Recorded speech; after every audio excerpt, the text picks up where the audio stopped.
निधि की शादी किशन नगर में जतीन के साथ हो जाती है। उसकी 2 सास थी, एक तो उसकी सास और एक उसकी दादी सास।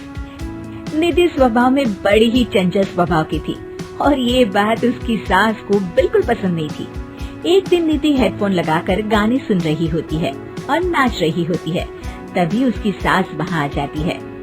It's the time to disco, कौन मिले देख किसको, It's the time to disco। निधि जैसे ही मुड़ती है, उसकी सास वहाँ खड़ी होती है। वो अपनी सास को देखकर नाचना बंद कर देती है। मम्मी जी, मैं ना बस थोड़ा। नहीं नहीं बहू, और नाचो, पूरे दिन रात एक कर दो प्रैक्टिस में। क्या है ना, तुम्हें तो डांस इंडिया डांस में जाना है ना। Dance India dance? नहीं नहीं मम्मी जी, वो तो मैं बस ऐसे ही। हाँ हाँ पता है, तुम ऐसे ही ठुमके मार रही हो। नाश्ता तो बना रही है अब तक। ओह, बस मम्मी जी, मैं जा ही रही थी बनाने। तभी वहाँ निधि की दादी सास आ जाती है। अरे बहू, जरा मेरे कमरे में तो चल, तेरा चश्मा नहीं मिल रहा है। माँ जी, चश्मा मिलेगा भी कैसे, वो तो आपने अपने सर पर लगा रखा है। भूल गई थी मैं। सास वहाँ से चली जाती है और दादी सास निधि की तरफ देखकर मुस्कुराती है और आंख मारती है। अगले दिन निधि टीवी देख रही होती है। तभी वहाँ उसकी सास आती है और कहती है, बहू ये क्या, दिन भर टीवी के सामने अपनी आंखें खराब करती रहती है तू। मम्मी जी, वो कोई काम नहीं था तो मैंने सोचा कि टीवी ही देख लूं। अच्छा, काम नहीं था, कोई नहीं, रात में घर में कुछ रिश्तेदार आ रहे हैं, उनका खाना बनाना है। चलिए बहुरानी जी। हैं? कितने लोग आ रहे हैं मम्मी जी? यही कोई 10-12 लोग होंगे। अभी से ही लग जाओ काम पर, समझी। उनकी खातिरदारी में कोई कमी नहीं रहनी चाहिए। सास वहाँ से चली जाती है। बाप रे, 10-12 लोग, इतने लोगों का खाना, इतना खाना तो एक साथ मैंने कभी नहीं बनाया। निधि रसोई में जाती है और सब्जी काटना शुरू करती है।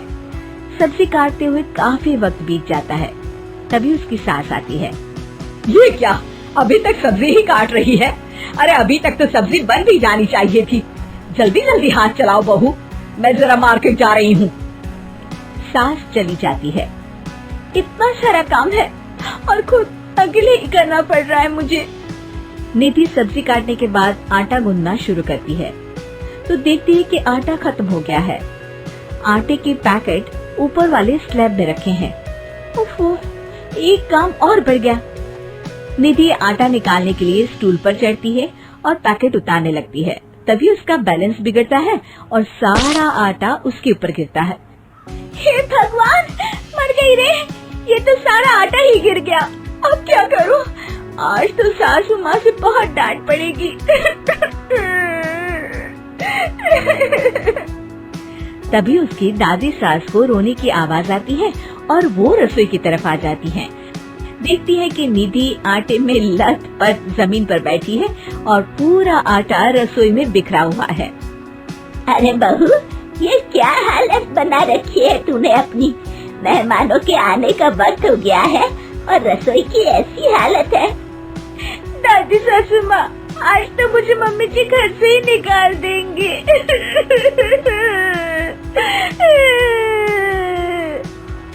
ओफो, रोना बंद भी करो और जल्दी से सफाई शुरू करो। चलो, खाना मैं बना देती हूँ।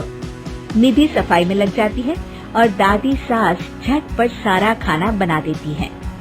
रात में सारे मेहमान खाने पर बैठते हैं। लीजिए ना, आज तो सारा खाना हमारी बहू ने बनाया है। सब खाना शुरू करते हैं। कैसा लगा आप लोगों को बहू के हाथ का खाना? खाना तो बहुत ही अच्छा बना है। हाँ हाँ, और ये पालक पनीर तो बहुत ही अच्छा है।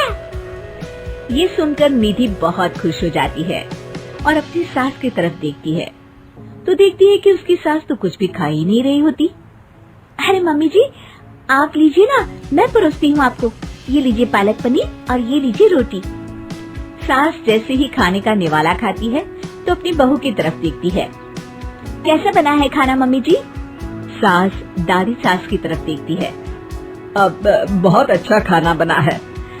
दादी सास समझ जाती है कि उसकी बहू को पता चल गया है कि खाना उन्होंने बनाया है, और निधि ये सोचकर घबरा रही होती है कि अब उसकी सास उसका क्या हाल करेगी।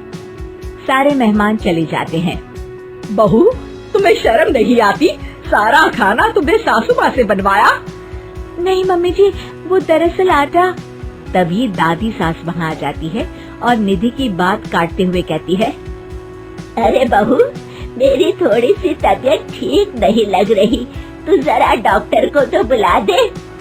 अरे सासू माँ, क्या हो गया आपको? चलिए कमरे में आइए आप। सास निधि की दादी सास को अंदर लेकर जाती है और दादी सास एक बार फिर से निधि की तरफ देखकर मुस्कुराती है। दादी सास ने मुझे फिर से बचा लिया।